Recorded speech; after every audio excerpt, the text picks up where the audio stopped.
விஸ்வரூபம் மூவில இருக்கக்கூடிய வரலாற்று விஷயங்களை பத்தி பார்த்துட்டு இருக்கோம். ஸோ அதோட ரெண்டாவது பாட்டு தான் இது. முதல் பாட்டு ஒருவேளை பார்க்கல அப்படின்னா அதோட லிங்க் வந்து கீழே டிஸ்கிரிப்ஷன் பாக்ஸ்ல இருக்கு, பார்த்துட்டு வந்திருக்கேன். அடுத்ததா வந்து ஒரு கேரக்டர் இருக்கும். அதாவது வந்து என்னன்னா ஒரு ஒரு உமர் பாய் அப்படின்ற ஒரு கேரக்டர் வந்து பாத்தீங்கன்னா இருக்கும். ஸோ இந்த உமர் பாயோட கேரக்டர் வந்து பாக்குறோம்னா ரியல் லைஃப்ல வந்து பாக்குறோம்னா தாலிபான் அப்படின்ற ஒரு டெரரிஸ்ட் ஆர்கனைசேஷன். ஸோ தாலிபான் அப்படின்னா வந்து த ஸ்டூடெண்ட் அப்படின்ற மாதிரி அர்த்தம். 1979 இருந்து 89 வரைக்கும் ரஷ்யா வந்து பாக்குறோம்னா ஆப்கானிஸ்தானுக்குள்ள வந்து படையெடுத்தாங்க.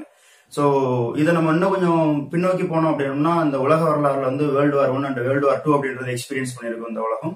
ஸோ அதுக்கப்புறம் 1945 இந்த உலகப்போர் 2, அதாவது 2ஆம் உலகப்போர் அப்படின்றது முடியும். ஸோ முடிஞ்சதுக்கு அப்புறம் கோல்டு வார் அப்படின்ற ஒரு ஃபேஸ் வந்து ஸ்டார்ட் ஆகும் உலகத்துல. எப்படின்னா ஒரு பக்கம் வந்து USSR இருப்பாங்க, சோவியத் குடியரசு அப்படின்ற, இப்ப நம்ம சொல்றோம் ரஷ்யா அப்படின்றது, அது இருப்பாங்க. இன்னொரு பக்கம் வந்து பார்த்தோம்னா அமெரிக்கா வந்து இருப்பாங்க. இந்த ரெண்டு நாடுகளும் வந்து நேரடியா சண்டை போட்டுக்காம வந்து மறைமுகமா இன்னொருத்தரோட சாயில்ல போயிட்டு இன்னொரு நாட்டுல போயிட்டு அவங்கள தூண்டி விட்டு அவங்க ரெண்டு பேர்த்தையும் சண்டை போட்டுக்க வந்து வைப்பாங்க. ஸோ அப்படி ஒரு கோல்டு வார் அப்படின்றது 1945 இருந்து 1991 வரைக்கும் இந்த அமெரிக்காவுக்கும் இந்த USSRன்னு சொல்லக்கூடிய இந்த சோவியத் குடியரசுக்கும் வந்துட்டு கோல்டு வார் அப்படின்றது இருந்துச்சு. அந்த கோல்டு வார்ல பாதிக்கப்பட்ட நாடுகள் தான் சவுத் கொரியா, நார்த் கொரியா, அதுக்கப்புறம் நார்த் வியட்நாம், சவுத் வியட்நாம், அப்புறம் வந்து பாக்குறோம்னா ஆப்கானிஸ்தான் அப்படின்ற மாதிரி எடுத்துக்கலாம். இந்த ஆப்கானிஸ்தான் வந்து பாக்குறோம்னா பாகிஸ்தானுக்கும் மேப்ல வந்து பாக்குறோம் அப்படின்னா பாகிஸ்தானுக்கும் ரஷ்யாவுக்கும் இடையில வந்து இருக்கிற ஒரு சாண்ட்விச்சா இருக்கிற ஒரு நாடுதான் அந்த ஆப்கானிஸ்தான். அப்போ பாகிஸ்தான் வந்து 1947 இந்தியா வந்து சுதந்திரம் வாங்குச்சு இல்லையா, அதாவது பிரிட்டிஷ் வந்து சுதந்திரம் வாங்கினோடனே இந்தியா பாகிஸ்தானை பிரிஞ்ச பொழுது எப்படி இந்த 1945 கோல்டு வார் ஆரம்பிச்சிருச்சு. சோ 45 இந்தியாவும் பாகிஸ்தான் 47 வந்து பிரிஞ்சதுக்கு அப்புறம் பாகிஸ்தான் வந்து என்ன பண்ணிட்டாங்கன்னா அமெரிக்கா அப்படின்ற ஒரு அணியோட போய் சேர்ந்துட்டாங்க. சோ அப்போ நான் சொல்ற இந்த 1979 வந்து ரஷ்யா வந்து ஆப்கானிஸ்தான் வந்து இன்வைட் பண்ணுச்சுன்னு சொன்னேன் இல்லையா.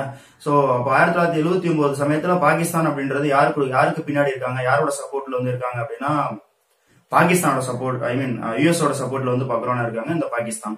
சோ அதனால வந்து என்ன ஆயிடுச்சுன்னா பாகிஸ்தான், அதை சப்போர்ட் பண்ற யுஎஸ், அதுக்கு நடுவுல வந்து பாக்குறோம்னா ஆப்கானிஸ்தான் இருக்கு, அதுக்கு அடுத்து வந்து பாத்தீங்கன்னா ரஷ்யா USSR அப்படின்றது இருக்கு. இதுல யார் வந்து இந்த ஆப்கானிஸ்தான் வந்து கைப்பற்றாங்களோ அவங்க வந்துட்டு அடுத்தவங்க மேல வந்துட்டு ஈஸியா அட்டாக் பண்ணலாம் அப்படின்ற மாதிரி ஒரு சூழல் வந்து வருது. அதனால என்ன ஆயிடுச்சு அப்படின்னா இந்த ரஷ்யா அப்படின்றது ஆப்கானிஸ்தான் வந்து படையெடுத்து வந்துட்டாங்க. 1979 இருந்து 89 வரைக்கும் சண்டை போட்டுட்டு இருந்தாங்க. சோ இந்த ரஷ்யா வந்து உள்ள வந்தது, அதாவது ஆப்கானிஸ்தானோட நாட்டுக்குள்ள வந்ததை வந்து விரும்பாத சில ரேடிக்கல் எலிமெண்ட்ஸ் அப்படின்ற மாதிரி எடுத்துக்கலாம். அதாவது மதங்களை வந்து தவறா வந்து புரிஞ்சுக்கிட்ட சில பேர் வந்து என்ன பண்ணா ஒரு ஆர்கனைசேஷனை வந்து ஆரம்பிச்சாங்க. சோ அந்த ஆர்கனைசேஷன் தான் வந்து பாக்குறோம்னா தாலிபான் அப்படின்றது. சோ தாலிபான் அப்படின்னா ஒரு மாணவன் அப்படின்ற மாதிரி அர்த்தம். அதாவது இஸ்லாம் கொடுத்திருக்கக்கூடிய விஷயங்களை வந்துட்டு கரெக்டா ஃபாலோ பண்ற ஒரு மாணவன் அப்படின்ற மாதிரி ஒரு அர்த்தம் அந்த தாலிபான் அப்படின்றதுக்கு. அவங்க வந்து 1979 வந்து ஒரு குட்டி குட்டி குரூப்பா சேர்ந்து ரஷ்யாவுக்கு எதிராக வந்து சண்டை போட்டாங்க. சோ அந்த அந்த அந்த விஷயத்த வந்து வரலாற்று நிகழ்வு வந்து இந்த படத்துல வந்து பதிவு பண்ணிருப்பாங்க.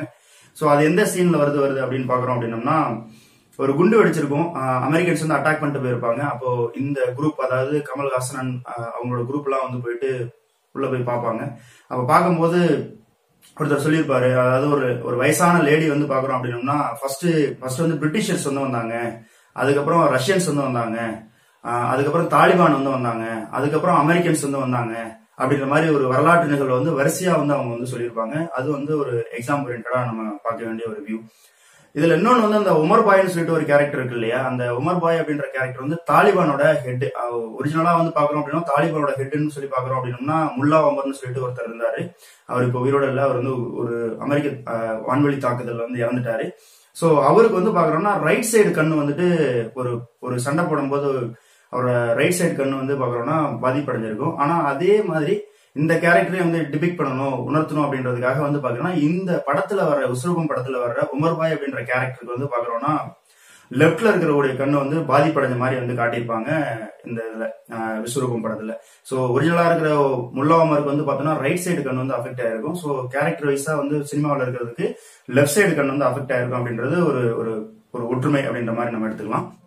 அதுக்கு அடுத்து வந்து பாக்குறோம்னா ஆப்கானோட நிலப்பரப்புகளை வந்து காட்டியிருப்பாங்க. சோ துப்பாக்கியங்கள் தோளிலே அப்படின்ற மாதிரி ஒரு சாங் வந்து வரும். சோ அதுல வந்து போர்களை நாங்கள் தேர்ந்தெடுக்கவில்லை, போர் தான் எங்களை தேர்ந்தெடுத்து கொண்டது அப்படின்ற மாதிரி ஒரு வரிகள் வந்து வரும். அதுல வந்து நல்லா கவனிக்கணும் அப்படின்னா குட்டி பசங்கலாம் வந்து நைட்ல வந்து ஒரு நாடகம் மாதிரி சும்மா ஒரு தெருக்கூத்து மாதிரி போட்டுட்டு இருப்பாங்க. ஸோ அந்த தெருக்கூத்தை வந்துட்டு அப்படிலாம் பண்ணக்கூடாது அப்படின்னு சொல்லிட்டு ஒரு குரூப் ஆஃப் இந்த இந்த ஒரு கமல்ஹாசன் கோ வந்து பார்த்தோம்னா அந்த குரூப்ல இருக்க அந்த முல்லா ஒமரோட ஒமர் பாயோட ஒரு ஆட்கள் வந்து வருவாங்க. ஸோ வந்ததுக்கு அப்புறம் இந்த பசங்கள் எல்லாம் வந்து பாத்தீங்கன்னா விரட்டி அடிச்சுட்டு ஒரு தண்டனை எல்லாம் கொடுப்பாங்க. கசேடிகள் மாதிரி வந்து பாத்தீங்கன்னா குச்சியில வந்து அடிச்சு அந்த ஆட்டத்தை வந்து களைச்சு விட்டுருவாங்க. ஸோ அது வந்து பார்த்தோம்னா ஷாரியத்லா அப்படின்ற ஒரு விஷயம். ஸோ ஷாரியத்லா அப்படின்னா குரான் அப்படின்ற ஒரு புனித நூல் இருக்கு. அந்த குரானுக்கு புனித நூலுக்கு வந்து உரை வந்து எழுதியிருப்பாங்க இல்லையா, புரிஞ்சுக்கிறதுக்காக எளிமையான உரை வந்து எழுதியிருப்பாங்க இல்லையா, அந்த எளிமையான உரைகள்ல இருந்துட்டு நோட்ஸ் எடுத்ததுதான் வந்து பார்த்தோம்னா ஷாரியத்லா. சோ இந்த ஷாரியத்லா அப்படின்றது என்னன்னா அது ஒரு சட்டம் அப்படின்ற மாதிரி கிடையாது, அது வந்து ஒரு வாழ்க்கை முறை அப்படின்ற மாதிரி நம்ம எடுத்துக்கலாம். அதாவது ஒரு முஸ்லீம் அப்படின்றவங்க பிறந்தாங்க அப்படின்னா அவங்க பிறந்து வளர்ந்து திருமணம் பண்ணி அவங்களோட குடும்ப வாழ்க்கையை வந்து அனுபவிச்சு பின்னாடி இறக்குறது வரைக்கும் என்ன பண்ணணும்னு சொல்லி சொல்ற ஒரு லைஃப் ஸ்டைல் தான் வந்து பாக்குறோம்னா இந்த ஷாரியத்லா. சோ இத வந்து அந்த படத்துல வந்து காட்டியிருப்பாங்க. ஷாரியத்லா அப்படின்றத சொல்லாம காட்டியிருப்பாங்க.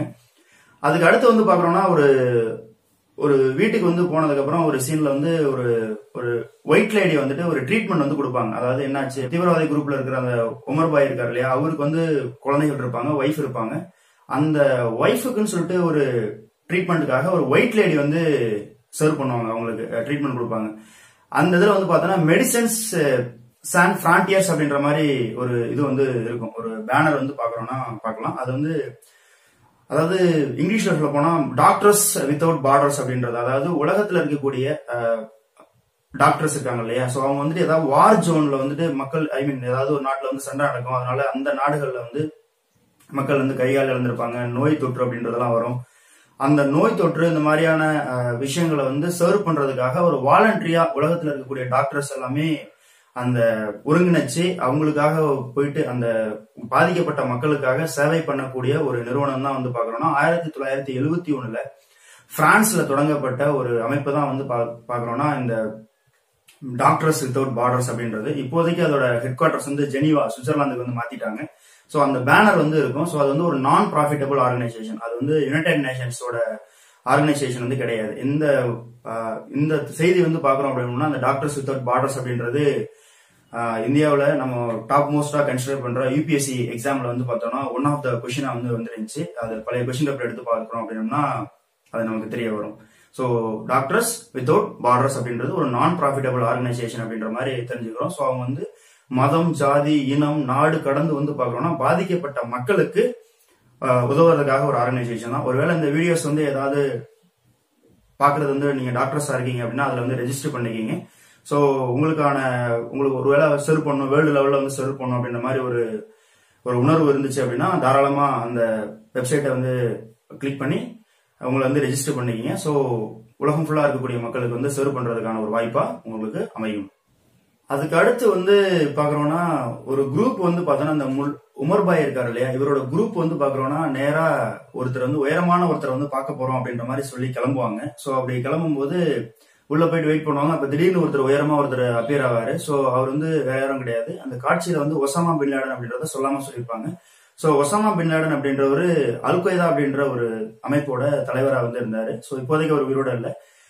அந்த ஒசாமா பின் லேடனுக்கும் இந்த தாலிபானுக்கும், அதாவது அல் கொய்தாவுக்கும் தாலிபானுக்கும் இடையில இருக்கக்கூடிய லிங்கை வந்து சொல்றதுக்காக ஒரு காட்சி வந்து வச்சிருப்பாங்க. ஏன்னா ஒரு கட்டத்துல வந்து சவுதி அரேபியாவில ஜெட்டா அப்படின்ற ஒரு சிட்டில பிறந்த இந்த ஒசாமா பின் லேடன் வந்து பாக்குறோம்னா ஒரு கொஞ்ச காலம் வந்துட்டு ஆப்கானிஸ்தானோட சாயில வந்து சண்டை போட்டுட்டு இருந்திருப்பாரு. அதாவது 1979 தாலிபான் அப்படின்றது வந்து ரஷ்யா வந்து எதிர்த்துச்சு இல்லையா, சோ எதிர்த்தாங்க இல்லையா, அதுக்கு வந்து ஹெல்ப் பண்றதுக்காக ஒசாமா பின் லேடன் வந்து ஆப்கானிஸ்தான் வந்திருப்பாரு. சோ வந்துட்டு 89 அவங்க வாரம் முடிஞ்சிருது. அதாவது ரஷ்யா வந்து சோவியத் குடியரசு வந்து திரும்பி போயிடுறாங்க அந்த வாரம் வந்து விட்டுட்டு.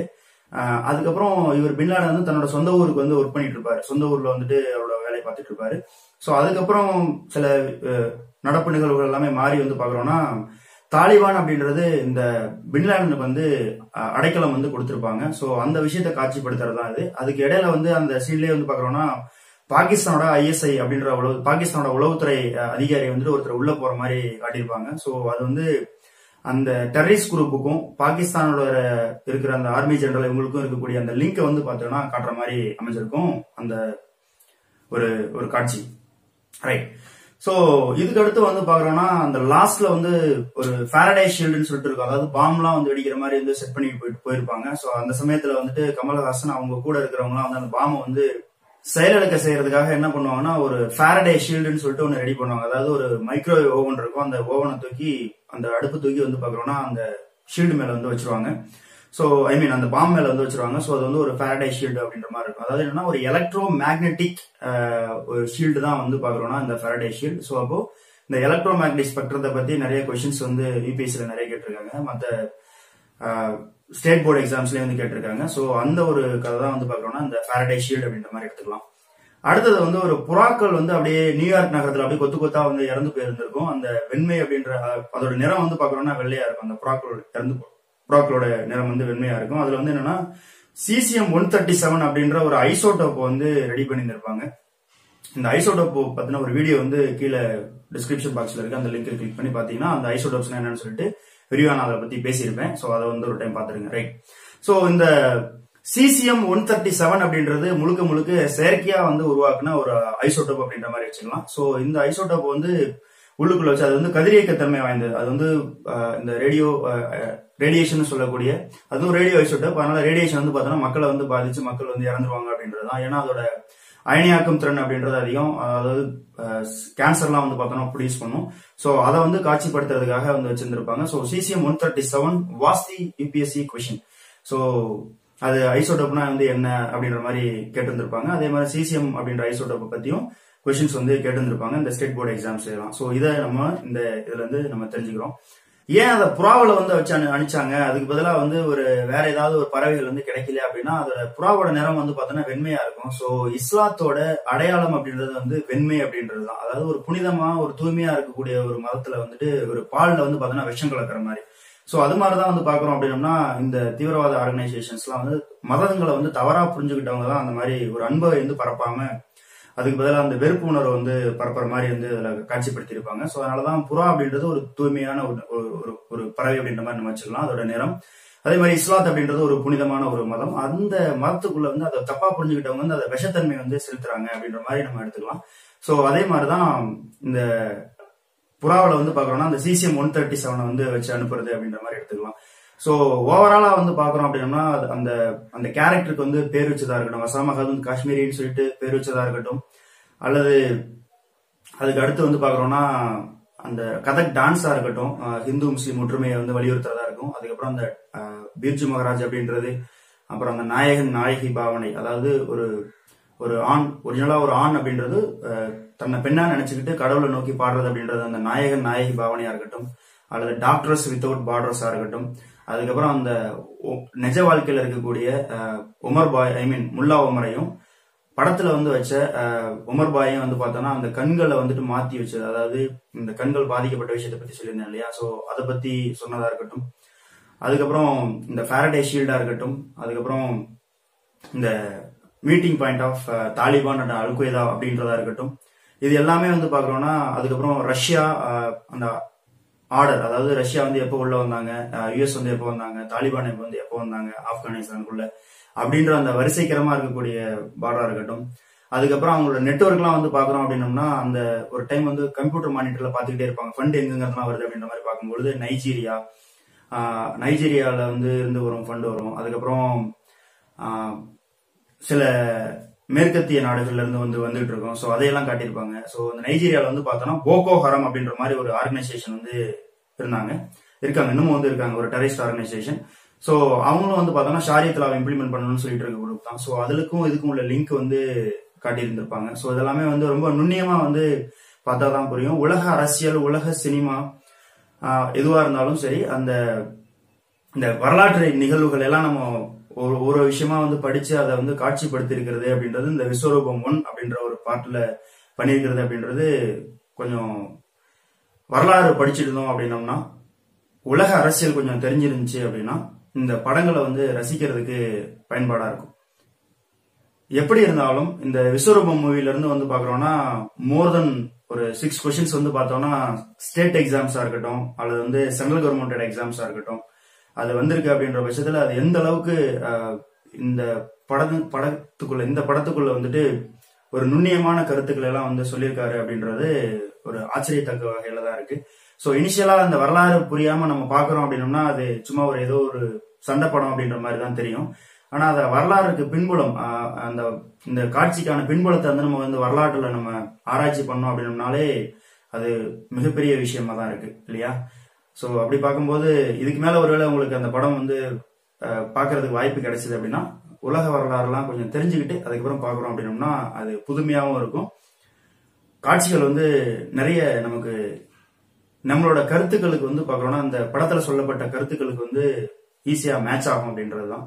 ஸோ லேர்னிங் அப்படின்றது எங்க இருந்து வேணாலும் நடக்கும், மூவில இருந்து கூட நடக்கும். ஸோ விஸ்வரூபம் மூவில இருந்து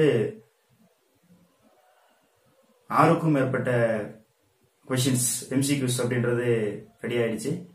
அதே மாதிரி உலக அரசியலுக்கான மெயின்ஸ் டாபிக்கும் ரெடி ஆயிடுச்சு இல்லையா? ஏன்னா கத்துக்கிறது அப்படின்றது யார்கிட்ட இருந்து வந்தாலும் கத்துக்கலாம், நல்ல விஷயங்களை வந்து எங்க இருந்து வந்தாலும் நம்ம கத்துக்கலாம் இல்லையா?